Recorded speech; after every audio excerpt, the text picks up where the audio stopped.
buenos días. ¿Cómo se encuentran? Bueno, qué rico poder estar esta mañana aquí con ustedes y le pido al Señor, esa ha sido mi oración todos estos días, que nos hable a través del mensaje que vamos a recibir hoy.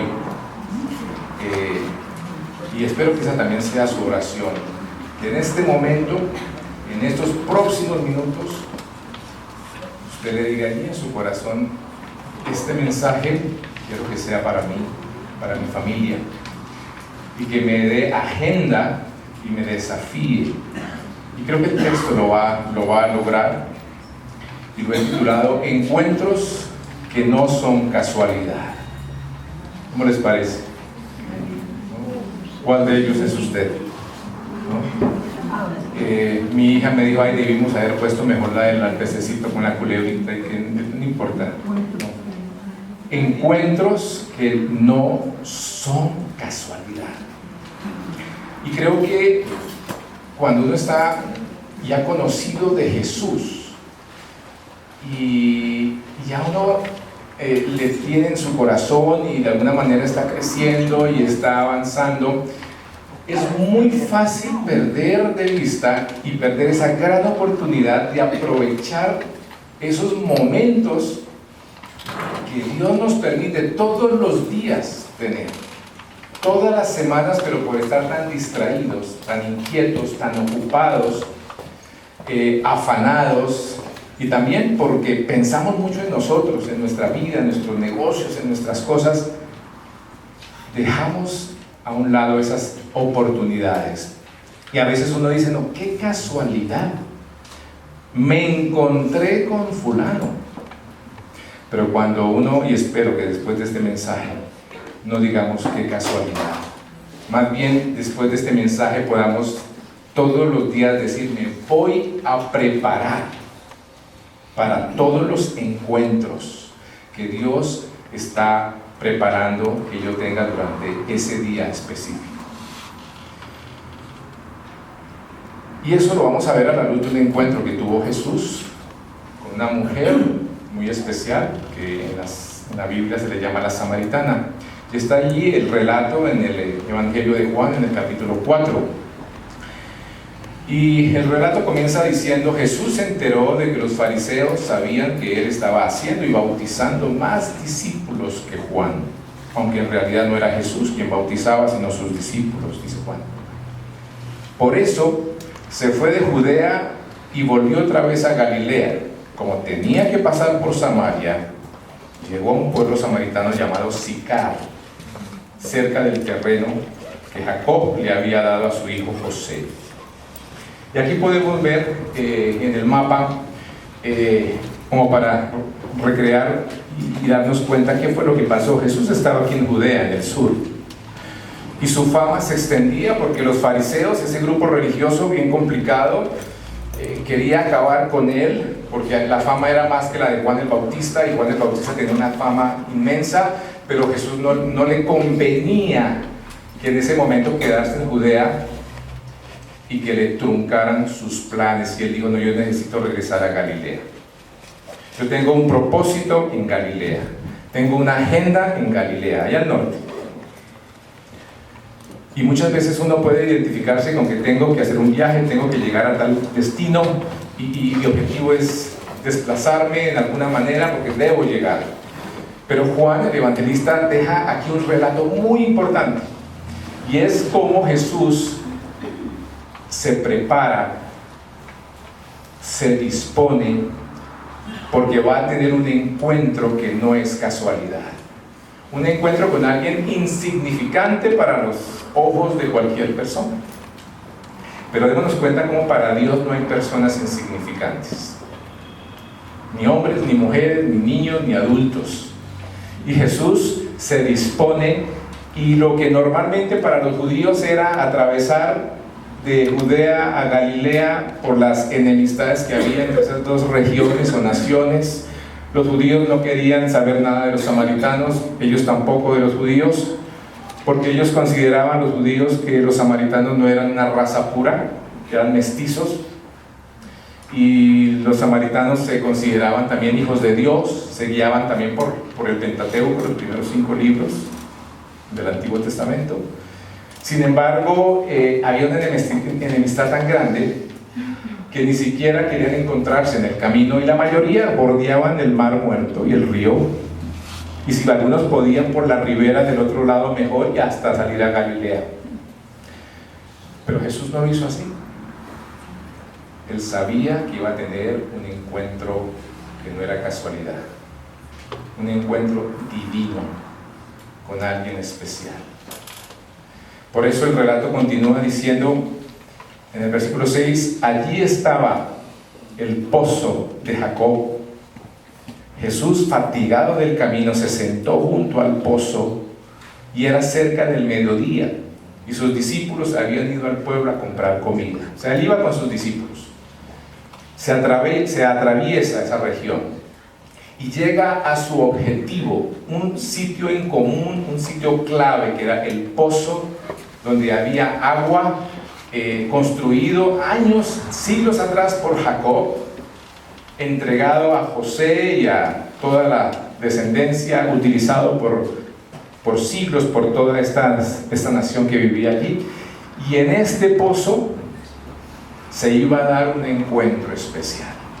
No iba a ser en una gran residencia, no iba a ser en un gran palacio, el encuentro no iba a ser en una sinagoga, el encuentro iba a ser en medio del desierto, a una hora muy caliente, muy difícil. Él, cansado, agotado, agobiado de esa caminata, de esos 57 kilómetros, atravesando, ¿no?, algunos días quizás, con sed, y es allí donde se presenta este encuentro. Yo quiero que ustedes pongan mucha atención al relato que continúa y traten de meterse en esa conversación y poder entender, ¿no?, cómo Jesús tenía un propósito en esa charla, y cómo a él no le importó él mismo y su condición, sino él quería dejar un mensaje a esta mujer que se iba a convertir en una gran vocera, una gran evangelista, una misionera, una mujer que iba a compartir con todos los de su aldea, y lo vamos a ver. Y démonos cuenta también en este relato cómo ella intentaba por un lado y por otro salirse del tema. Pero Jesús, con su amor, con su cariño, con su paciencia, le afirmaba algunas cosas, le contestaba otras, pero él seguía apuntando a su objetivo principal, porque tenía minutos contados solamente para estar con ella. Escuchemos el relato.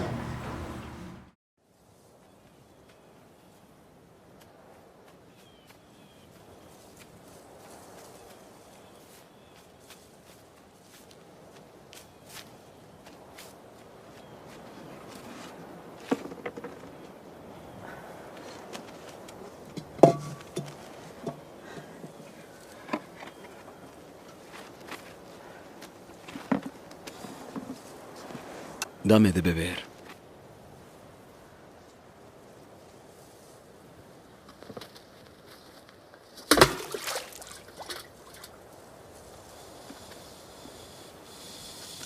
¿Cómo tú, siendo judío, me pides a mí de beber, que soy mujer de Samaria? Los judíos no tratan a los samaritanos. Si conocieses el don de Dios, ¿y quién es el que te dice, dame de beber? Tú le pedirías a Él, y Él te daría agua viva.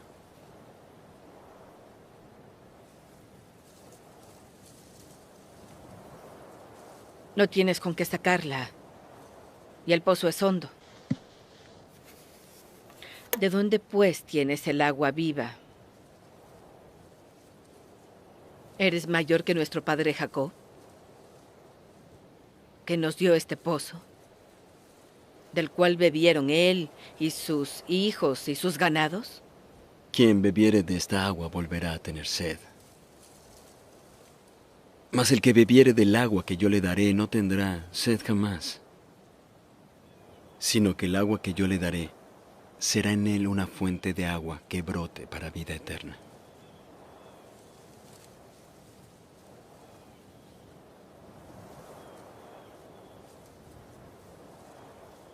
Señor, dame esa agua, para que no tenga sed ni venga acá a sacarla.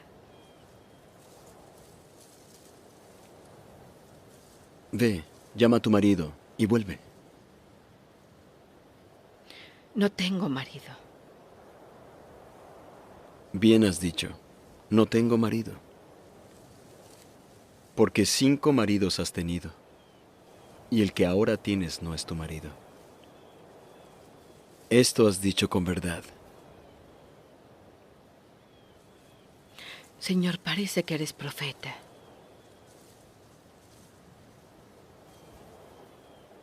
Nuestros padres adoraron en este monte. Pero vosotros decís que es en Jerusalén donde se debe adorar.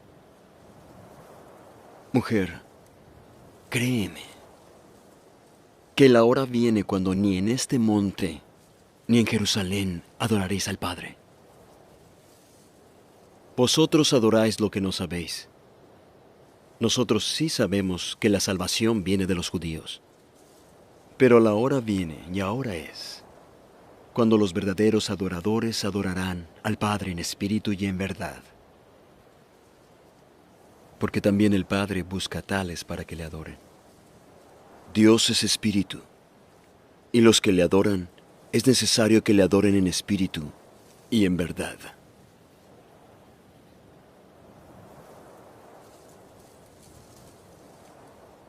Sé que el Mesías ha de venir. ¿Quién es el Cristo? Y cuando venga nos dirá todas las cosas. Yo soy Él, quien habla contigo.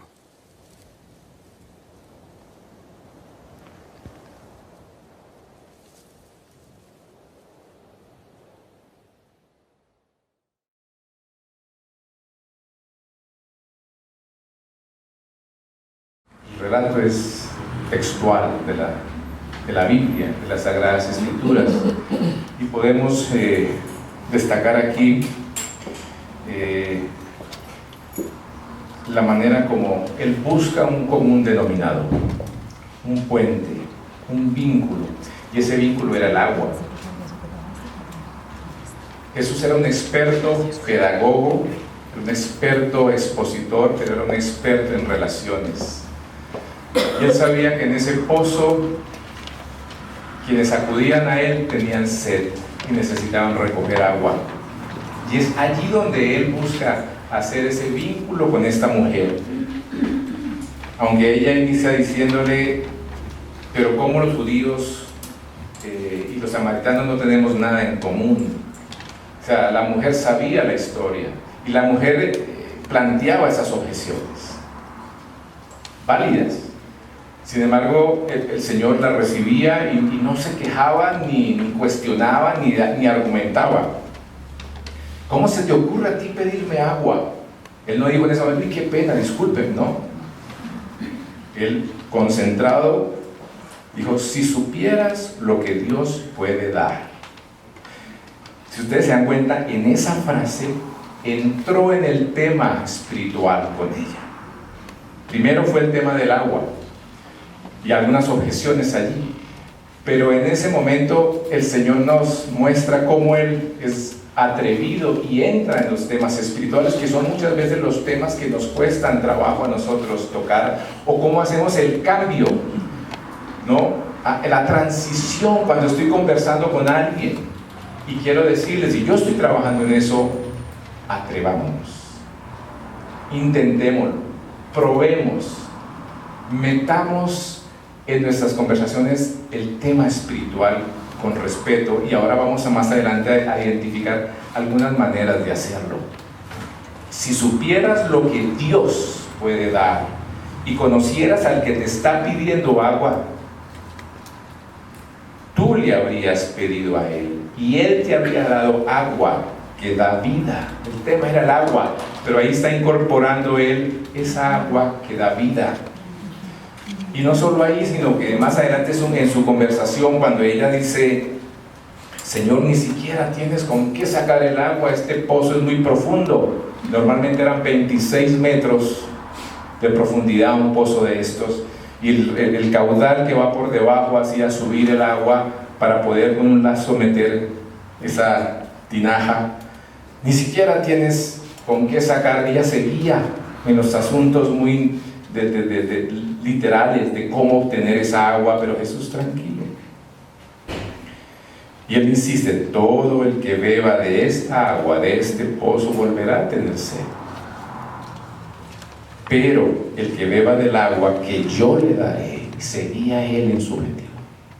Pero el que beba del agua que yo le daré, no volverá a tener sed jamás, sino que dentro de él o dentro de ella, esa agua se convertirá en un manantial del que brota vida eterna.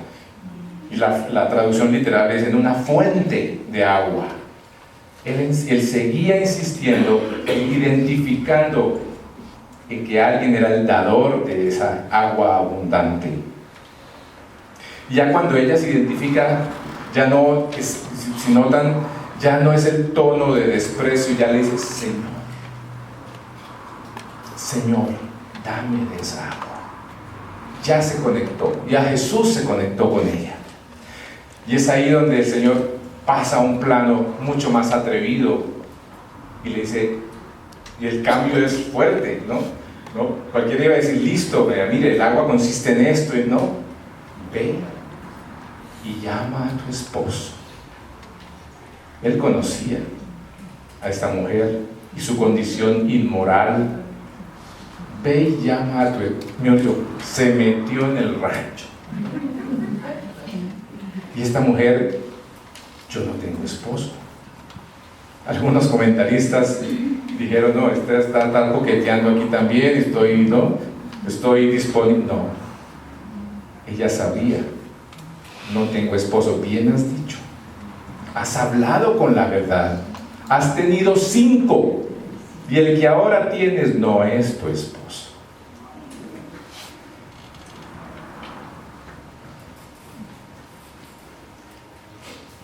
En ese momento ella va avanzando en su conocimiento y dice, yo creo que ella piensa: me dijo lo que pasa en mi vida, identificó mi lucha, mi pecado, este tiene que ser profeta, ¿sí? Y ahí viene otra discusión. Ella, después del momento de la confrontación, sale con el tema, vuelve otra vez, intenta: no, es que ustedes dicen que hay que adorar en Jerusalén, nosotros los samaritanos en el monte de Gerizim, y ahí se puede hablar un poco más. Y él, sin embargo, hace algunas aclaraciones, ¿no? Que no es ni allí ni allá, la adoración debe ser en espíritu y en verdad, debe ser de corazón, debe ser entendiendo, y también me aclara que son los judíos los que han recibido la promesa. Sin embargo, no se queda ahí, no se queda en el asunto religioso, no pierde tiempo diciendo: es que nosotros los judíos, y ahí da una cátedra, en cambio los samaritanos. No, muchas veces uno se queda en esas formas, y cuando uno entabla conversaciones, le sacan a uno: es que ustedes los cristianos, que nosotros aquí, y uno cae en la trampa y se va por ahí y se perdió. Uno debe decir: sí, tienes razón, hemos cometido errores, hemos fallado aquí, verdaderamente no es ni esto, no es asunto de religión, pero inmediatamente enfocarse otra vez en el tema. Y es en ese momento en que llegan los discípulos con las provisiones y con la comida. Enseguida, algunos dicen, llegaron ahí en ese momento y se tiraron la conversación. Pero no, esos eran los minutos suficientes que Jesús necesitaba para que ese encuentro divino con esta mujer fuera productivo. En ese momento, esta mujer, cuando ve que llegan los discípulos, deja el cántaro con agua. Ya había experimentado un encuentro divino con el Señor, con el Cristo, y se va inmediatamente a su aldea y habla con la gente y dice: encontré a alguien que me dijo todo, que me habló. ¿No será este el Cristo? Esa respuesta de ella inmediatamente, imagínense, era una mujer pecadora, una mujer adúltera, una mujer que quizás tenía la peor fama entre todas las mujeres de la región. y entre los hombres. Sin embargo, ese encuentro divino y esa conversación con el Cristo, con el Mesías, con aquel que dijo que era agua viva para aquel que tomara de él, fue suficiente para no quedarse callada. Y por otro lado, el relato habla que los discípulos llegaron: Señor, come, aliméntate. Y él dice: yo tengo un alimento que ustedes no conocen, ahí en el verso 32. ¿Y habrán traído algo de comer?, dijeron los discípulos, y él insistía, él repite: mi alimento es hacer la voluntad del que me envió y terminar su obra. La escena termina ella dando testimonio, compartiendo, hablando, no quedándose callada y trayendo a la gente a que conocieran a ese profeta, a ese Jesús que le había dicho todo. Y los discípulos distraídos con los asuntos de la comida y que mira, que organízate, que tenemos que irnos, que debemos avanzar. Y es ahí donde él también les deja una enseñanza a ellos: que levantaran la vista y miraran, ¿no?, en los términos de cosecha, de agricultura. La cosecha está lista, está blanca la siega, prepárense para recoger. Y se refería a esa cosecha que esa mujer pecadora samaritana traía, toda esa gente que se había enterado de ese encuentro con Jesús. Conversaciones. ¿Cómo son nuestras conversaciones? Conversaciones con propósito es lo que vemos en el ejemplo de Jesús. Qué difíciles hoy las comunicaciones y las conversaciones. Hoy en día no nos comunicamos. Hoy en día no llegamos al corazón de las personas, ni la gente llega a nuestro corazón. Yo he estado en reuniones de gente muy allegada a mí, y al terminar la reunión yo le comparto a mis hijas: nadie me preguntó cómo estaba, a qué me dedico. El tema fue fútbol, el tema fue jajaja, el tema fue risas, el tema fue el clima, que está haciendo mucho frío, que estamos en Bogotá, no sé qué cosa, y que las elecciones, muchos temas superficiales, ¿no? Pero que verdaderamente uno le pregunte: oye, ¿a qué te dedicas? ¿En qué es que trabajas tú? Para hacer esas preguntas se necesita uno dejar sus, ¿cómo se llamaría?, sus deseos, sus anhelos, el figurar a un lado. Hacer preguntas específicas a la gente implica preparación, implica uno humildad, implica querer conocer a los demás, implica propósito. ¿Y cómo adolecemos de comunicarnos efectivamente? Y aún conociendo del Señor y teniendo tanto por decir, y aprovechando las reuniones, los encuentros, los viajes, las vacaciones, desaprovechamos las oportunidades. Que hay un cuadro de una comunicación no con mucho propósito. Esto es otra cosa que agrava.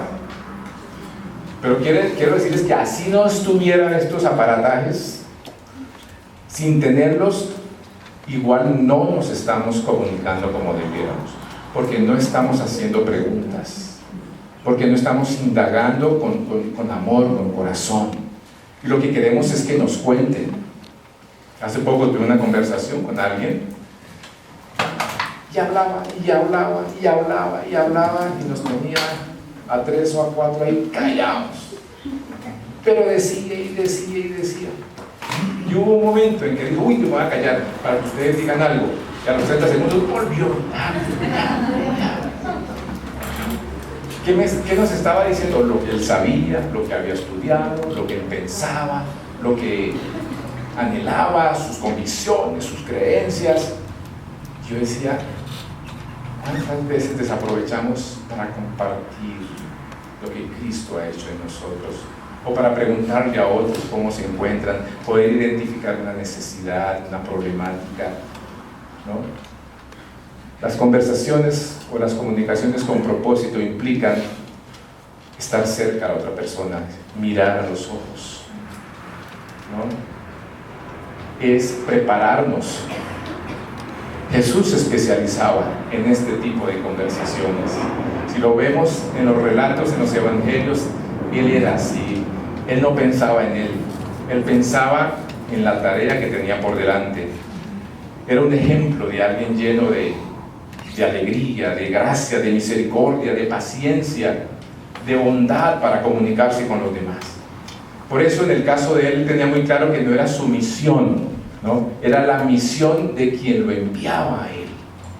En este tema de comunicación, Jesús era un ejemplo de que quería culminar, cumplir la obra del Padre. Por eso madrugaba, se apartaba a lugares solitarios para orar, para la tarea que tenía, porque él estaba en los negocios de su papá.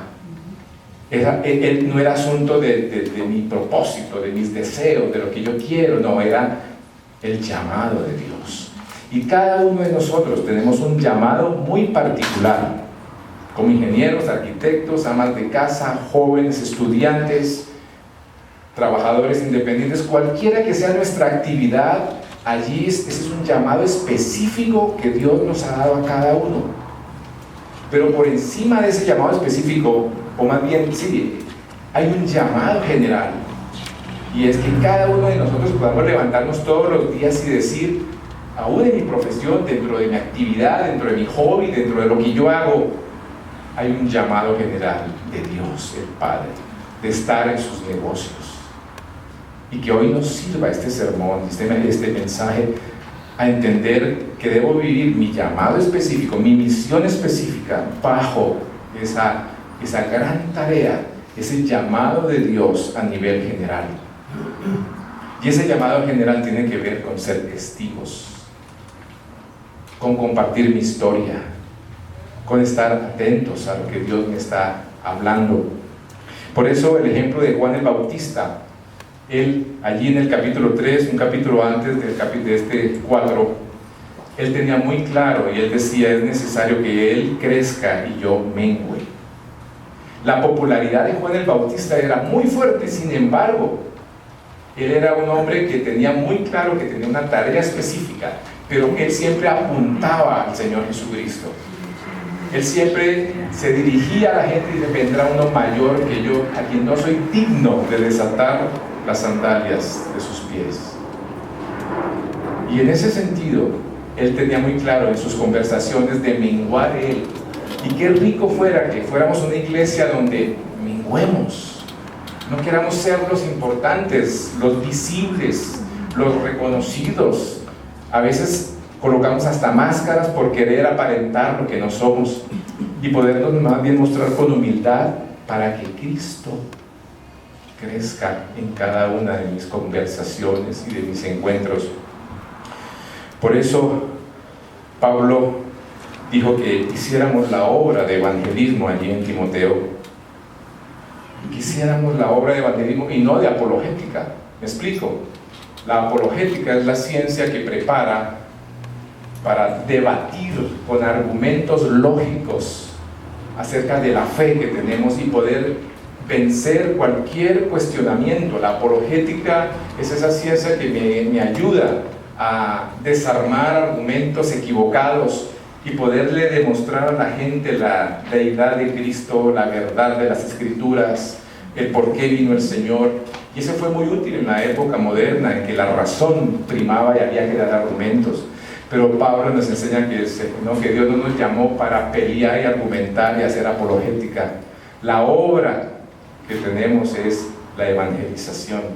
Y el punto es hablar de Jesús y no de cristianismo, para evitar discusiones.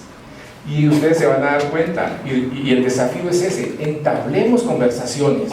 Y cuando lleguen esos temas, como le llegó a Jesús ahí con la samaritana, que es que resulta que los cristianos, que no es que los católicos, no es que en tal sitio, no es que yo escuché, no es que en tal emisora, decirle, tienes toda la razón. ¡Qué vergüenza! Yo también pienso igual que tú. ¡Qué tristeza que esas cosas estén pasando!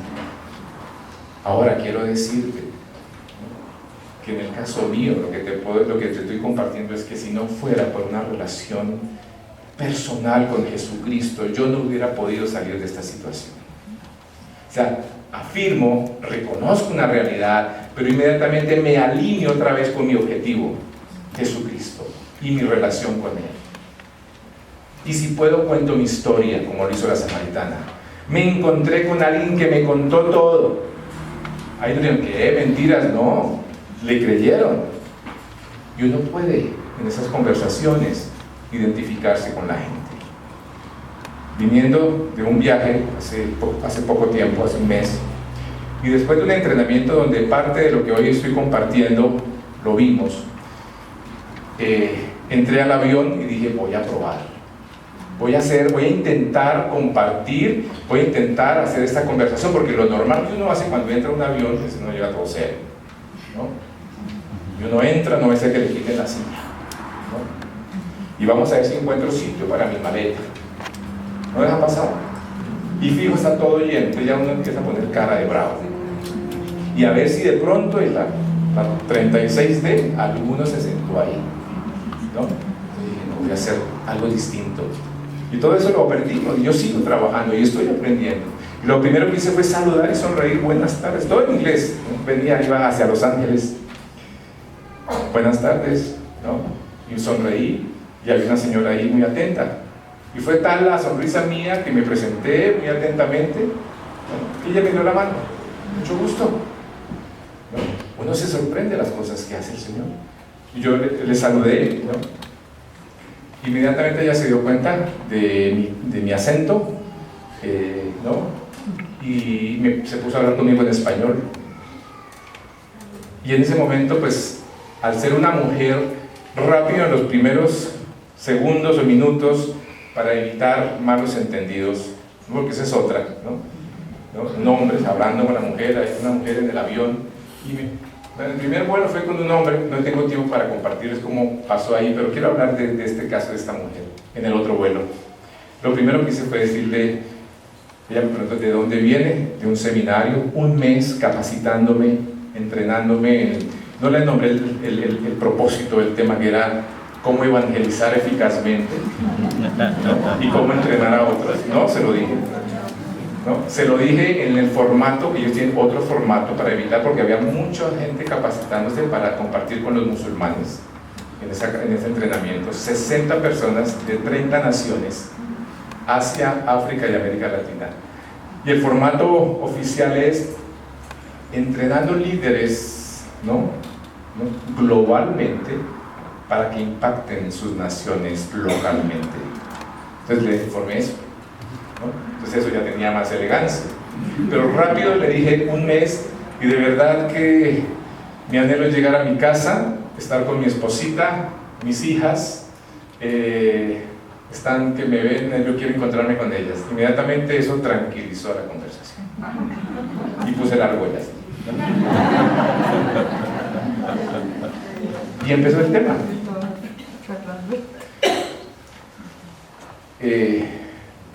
Ha sido una prueba difícil de los dos últimos años, hace 2 años, ustedes algunos recuerdan el diagnóstico de leucemia de mi hija, pero Dios ha usado esa historia para conectarme con la gente.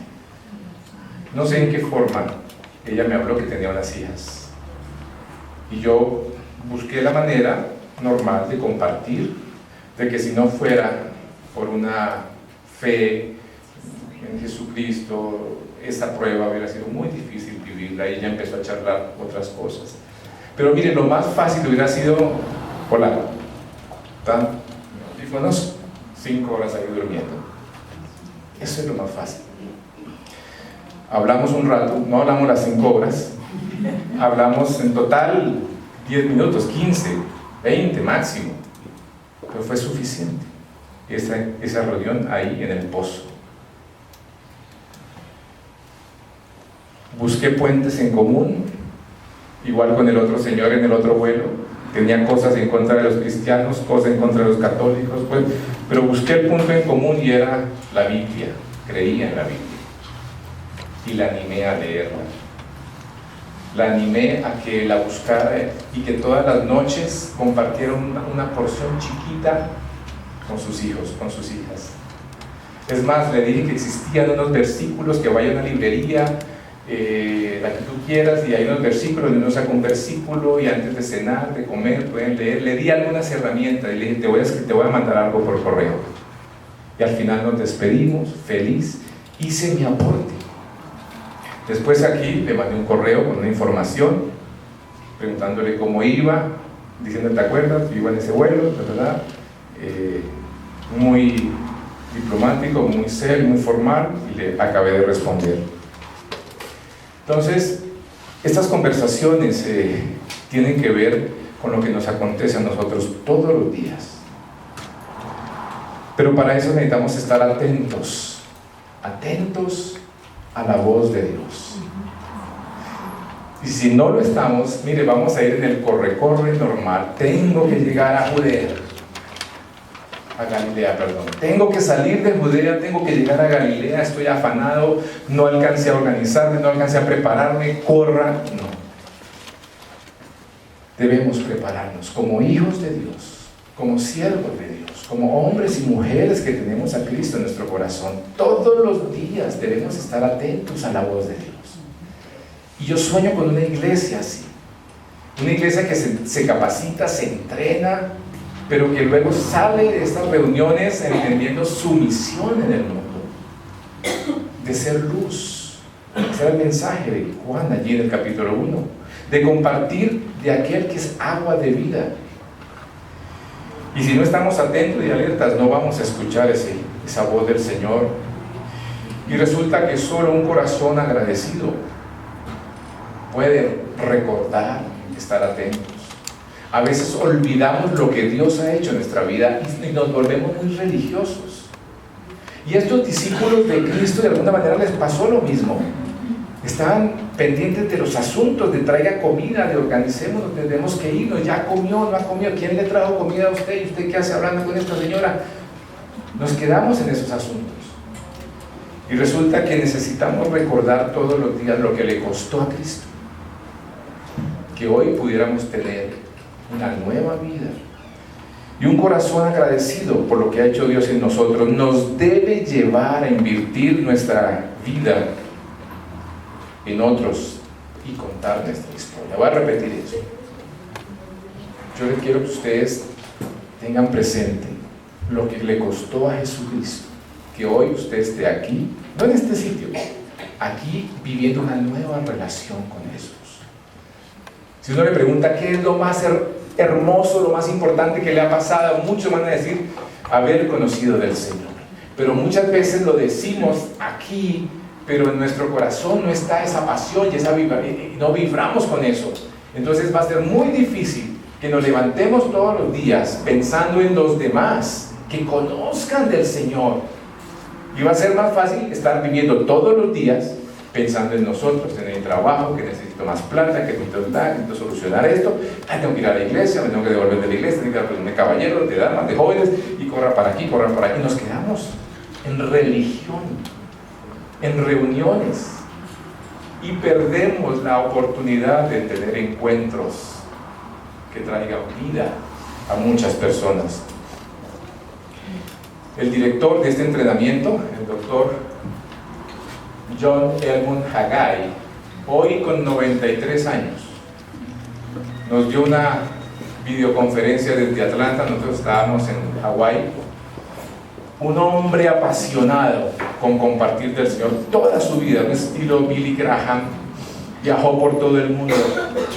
Un hombre convencido de entrenar hombres y mujeres para que impacten sus naciones localmente con su profesión, con su actividad. Este hombre tiene este lema: la última comisión debe ser mi primera prioridad. En inglés, en español, allí en Mateo 28 es la gran comisión, ¿recuerdan? Pero en inglés se traduce la última comisión. De alguna manera tiene sentido, es la última. Jesús resucitado, 40 días, deja la última comisión, el último encargo. Nosotros le llamamos la gran comisión. Y John dice, mire, para un creyente, para un discípulo, para un cristiano, una cristiana, la última comisión de Cristo debería ser mi primera prioridad. ¿Y cómo hemos perdido eso como iglesia? Nos hemos vuelto muy cómodos. Por eso,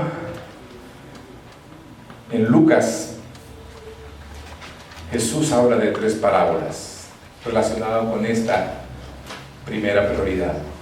¿Ustedes recuerdan la parábola de la oveja perdida? Eran 100 ovejas. Deja las 99 en la parábola y se va a buscar su oveja perdida. A eso se refiere esa última comisión, ese último encargo de Jesús. De dejar cosas, de dejar esas 99 y hacer todo lo posible y con todo el esfuerzo por buscar esa ovejita perdida. Y las 3 parábolas van seguidas. La parábola de la moneda perdida tenía la misma intención para la iglesia. Revolcó, levantó esa casa, esa mujer, porque se le había perdido esa moneda hasta que la encontró. Y qué fiesta la que hizo cuando encontré la moneda perdida. Y termina con la parábola del hijo pródigo, el hijo perdido.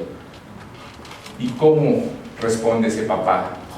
¡Qué fiesta, qué alegría! Porque el hijo que estaba perdido ha regresado. A eso se refiere la importancia que seamos una iglesia donde esa última comisión se vuelva nuestra prioridad en nuestras vidas. Ahora, no estoy hablando de subirnos a los buses y comenzar a predicar en los buses. Respeto a los que lo hacen así y admiro. No estoy hablando de eso. Estoy hablando de aprovechar mi vida, mi profesión, mi actividad, mis encuentros, mis charlas, mis paseos, mis vacaciones. Tantas oportunidades de estar con la gente y estar conectados con el Señor y decir: Señor, hoy me levanto, no sé a quién me vas a presentar, aquí está mi agenda, tengo esta cita, tengo esta ida a esta reunión, tengo este encuentro, tengo que hacer deporte aquí, me voy a reunir con las niñas con las que juego fútbol, tengo que estar en este evento. Señor, no sé, aquí estoy. Ayúdame a ser sensible y me preparo en oración para poder aprovechar esos encuentros. Otro gran evangelista como John Haggai es Billy Graham. Él, persona, para que tenga un encuentro con Jesús, una relación y entienda el propósito de tener ese Jesús como ese dador de vida y poder disfrutar esa relación como ese manantial y esa fuente dentro de él. Dice Billy Graham: esa persona en promedio necesita 6 encuentros con diferentes personas.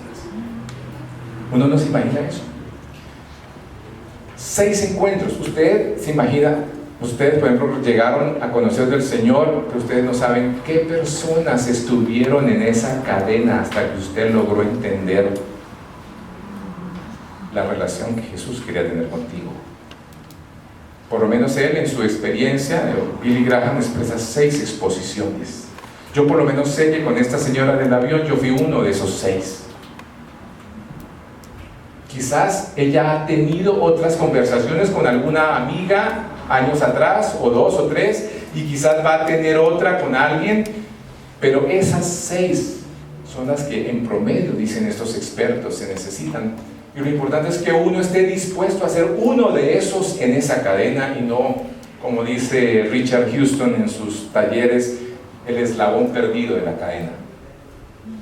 Tenemos la oportunidad muy especial de ser uno de esos 6, pero para eso necesitamos estar preparados. Por eso debemos salir de nuestra zona de confort y entrar en la zona del Señor. Jesús fue un ejemplo, salió de su popularidad de Judea, aclamado, le estaba yendo muy bien, allí abajo en el sur, en Judea. Dijo: no, esto no me sirve, esta popularidad no me sirve, debo regresar a Galilea, me conviene ir a Galilea. Sale de la zona de confort y sale a una zona que quizás árida, sed, hambre, cansancio, pero él sabía que estaba en los planes del Señor. Quizás este pececito estaba muy bien ahí, en su primer bowl. Sale en un supuesto riesgo, pero uno no se encuentra que cuando uno se alinea en la zona del Señor, el espacio, lo que el Señor tiene para uno es mayor. La productividad va a ser gigantesca. Por eso no es suficiente solo vivir una vida buena. No es suficiente solamente vivir una vida de supuesto buen testimonio o asistir a una iglesia. No puedo ser un buen cristiano, no puedo ser una buena cristiana si no estoy en los negocios de Dios, cumpliendo mi profesión. Aclaro eso. No es estar metidos en la iglesia, no es vincularnos más y más horas al sitio donde nosotros asistimos, es saber a cuál reunión debo asistir, en cuál me debo equipar, pero entender que el asunto no es aquí dentro del edificio, es salir a esa zona que quizás implica romper una tranquilidad, un confort que uno tiene, irme para cine, ver el partido, estar en mi cama, en mi casa, y estar más bien diciendo: Señor, ¿dónde quieres que yo esté? O en esta reunión, Señor, prepárame, ayúdame, dame valentía para poder entablar conversaciones con propósito y con sentido. Escuchen esto, podemos hacer muchas cosas para Dios. Esto me ha pasado a mí, y es algo que sucede en la iglesia a nivel general. Podemos hacer muchas cosas para Dios y para la iglesia, pero solo una llevará a la gente a la eternidad. Repito, podemos estar muy ocupados en cosas eclesiales, en reuniones, en meetings, en ministerios, en campamentos, en retiro. Todo eso está bien y todo se necesita, pero es importante entender que solo una cosa llevará a hombres, a mujeres, a jóvenes, a niños a la eternidad, y es que conozcan de Jesucristo. Por eso Marcos 16 también habla de esa última comisión allí en el capítulo 16, verso 15: vayan por todo el mundo y anuncien las buenas nuevas a toda criatura. Ya lo sabía, pero también en este entrenamiento me di cuenta lo importante que es tener recursos a la mano, en el maletín. Y aquí hay algunos recursos, ustedes los tienen ahí en su bosquejo. Esto lo saqué porque cuando hablé con la señora, ella me decía que sus hijos no hablaban español mucho, aunque ella era de familia mexicana. Y están las 4 leyes en inglés y las 4 leyes en español. ¿Qué es esto? Son esos materiales, que algunos lo llaman leyes, otros lo llaman tratados, que se consiguen en las librerías. Y es una forma muy sencilla de explicarle a alguien, cuando ya es el momento, de por qué vino Jesús, qué nos separa de Cristo, nuestra condición como pecadores, que no es suficiente solo saber eso, que es necesario aceptarlo en su vida, entendiendo que es aceptar. No es una oración por una oración. Y esto existe, esos links ya están, mucho mejor que este papel.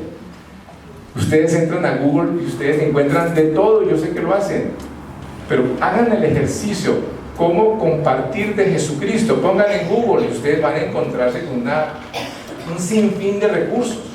Y le mandé esto a la señora por correo, en los 2 idiomas.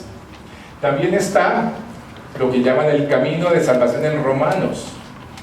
No, yo no lo tenía muy claro, allá lo expresaron varios compañeros, cómo a través de estos versículos 4 en Romanos se explica perfectamente a lo que vino Jesús. Y uno los puede tener subrayados en su Biblia, y cuando va a tener una conversación y es el momento de sacar, y uno no sabe por dónde ir, Romanos, y uno va hablando y compartiendo del Señor. Había un profesor que nos inspiraba mucho a utilizar los materiales de precepto, y hay unos materiales pequeños: cómo tener una relación con Jesucristo, cómo relacionarse con Dios como Padre. Libritos muy sencillos, muy bíblicos, método inductivo de pura observación, de responderle al texto las preguntas. Y él decía: carga eso en tu maleta, llévalo en tu cartera. Pero ten en cuenta que todo esto es necesario estar preparados, estar atentos, estar alertas, entender mi llamado general que el Señor me tiene. De resto, yo no llevo nada y no sé qué hacer ni cómo hacer. Ahí están los recursos. Y si alguno de ustedes está interesado en más, ¿no? Qué rico poderles colaborar y poder hacer un grupo, un equipo y formar todo un equipo para entrenarnos y cada vez podamos impactar más la sociedad en la cual nos encontramos. Pero básicamente, ¿de qué se trata esto? De una persona, de Jesucristo. A veces perdemos de vista lo que le costó a Dios que hoy podamos disfrutar de esa agua viva, de que hoy podamos disfrutar ese manantial en nuestros corazones. Y Él es el que se merece todo honor y toda gloria. Y yo quiero que escuchemos este canto y miremos este video, que apaguemos la luz para que lo podamos ver mejor. Todo este mensaje, todo este desafío, todo este reto se trata de alguien que entregó su vida por nosotros y que hoy estamos aquí disfrutando la vida eterna a un costo muy alto, y que nosotros podamos siempre en nuestras conversaciones salirnos de esas distracciones y de esas trampas y concentrarnos en lo que vamos a ver ahora.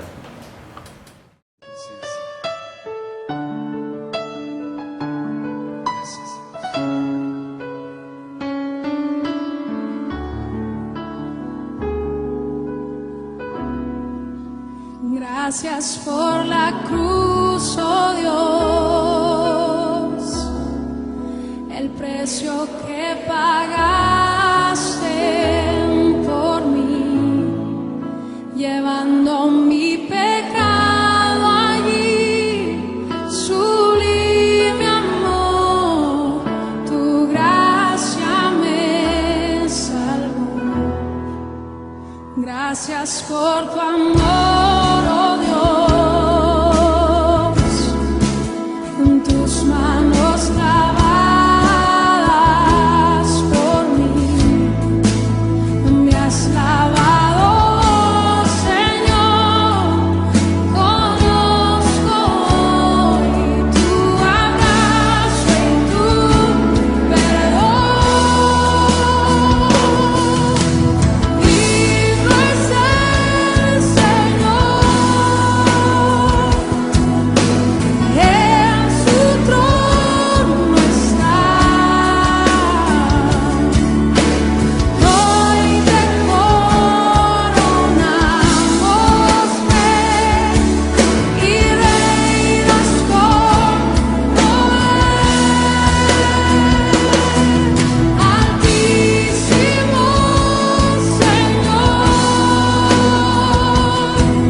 nuestra conclusión,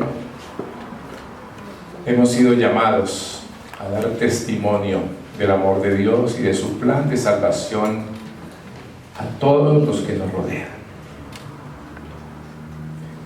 En eso consiste vivir una relación con Jesucristo, no olvidar lo que Él hizo por nosotros.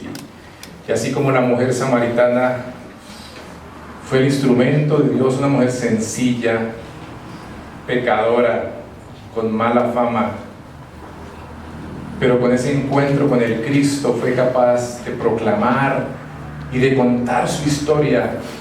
Cada uno de nosotros podemos y debemos hacerlo, contar nuestra historia. Y ahí termino con este último slide, el desafío.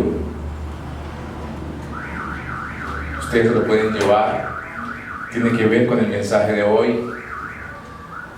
Usted allá con el Señor, dígale: Señor, después de este mensaje, por amor a ti y con el poder que me da tu Espíritu Santo, con el cual cuento y está en mí, me has sellado con él, me comprometo a orar diariamente por personas que necesitan conocerte personalmente. Me comprometo a todos los días orar por mi día y por las personas con las que me voy a encontrar y poder ser uno de esos 6 que aporten en el proceso para que conozcan del Señor. Billy Graham decía ahí, frente a este primer punto, hay 3 claves para la evangelización. Y si usted las quiere anotar, son estas: primero, orar; segundo, orar; y tercero, orar. Esto es en oración, porque es quitarle un alma al enemigo. Esto es una lucha espiritual, esto es orando. Y en segundo lugar, mi compromiso, ¿no?, y es voluntario también, ustedes después de esto toman esta decisión: buscar intencionalmente oportunidades cada semana para hablar de Jesucristo y el significado de lo que Él hizo en la cruz por nosotros. Firma y fecha. Si usted quiere unirse en esta intención y en este desafío, pongámonos de pie y terminemos en oración. Padre Santo, gracias por el ejemplo que nos has dado allí en este relato, en este encuentro divino y no casual tuyo, Jesús, con esta mujer pecadora, y cómo ella, al encontrarse contigo, se vuelve en esa primera misionera en medio de los samaritanos. Señor, perdónanos por nuestra distracción, nuestra comodidad. Perdónanos porque hemos desaprovechado muchos momentos. Y Señor, ayúdanos a que podamos establecer estos compromisos de orar todos los días y de buscar intencionalmente estas oportunidades para compartir con otros, Señor, de ti. Ayúdanos, Señor. Permítenos ser esos instrumentos tuyos, Señor, de llevar este mensaje para que otros te conozcan como ese dador de vida. Y ayúdanos a nosotros a que en nuestro interior de verdad brote ese manantial y esa fuente y nos apasione, Señor, ser esa iglesia de la colina, esa iglesia donde todos entendamos nuestro llamado misionero, evangelista, y de dar testimonio público, Señor, de lo que hiciste por nosotros en la cruz.